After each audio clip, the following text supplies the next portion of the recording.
Se la capienza oggi non è più 100% ma è 80%, vuol dire che il mio sistema pubblico di trasporto di 465 milioni di passeggeri all'anno deve essere implementato del 20%. E voi dite, ma questo 20% quanto vale? 500 mezzi. La torta è troppo piccola, non ci sono fette per tutti. Se il governo stanzia 200 milioni di euro per il trasporto pubblico, il fabbisogno della sola Regione Veneto per irrobustire il sistema e noleggiare nuovi autobus e corriere è di 30 milioni di euro. Capite bene che qualcuno rimane a digiuno. E potrebbero essere proprio gli alunni che, secondo le nuove linee guida ministeriali, ad oggi rischiano di essere lasciati a casa se il bus in transito dovesse avere già raggiunto l'80% di capienza massima.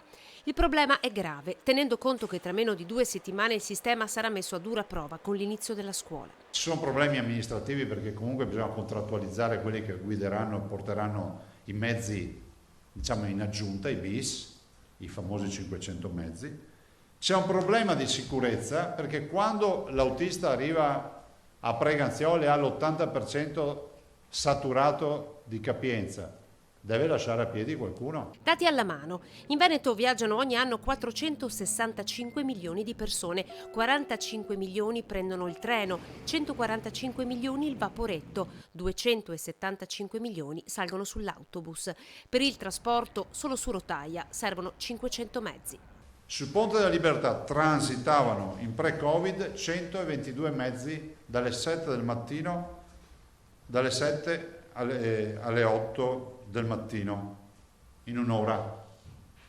Con questa riduzione arriviamo a 200 mezzi. Zaia ipotizza scenari molto seri. Se lascio a piedi un ragazzo che deve sottostare all'obbligo formativo, cioè fare le elementari o le medie, quello è un primo problema. Secondo problema, c'è un problema che il minore lasciato a piedi è un minore che non viene più accudito. Molte sono le incognite, smart working, famiglie che per prudenza scelgono di accompagnare i figli a scuola. La Regione ha già messo i primi 8 milioni di euro per le necessità. Ne mancherebbero 22 di milioni per partire con un vero servizio pubblico. Ma la scuola riparte il 14 e il tempo stringe.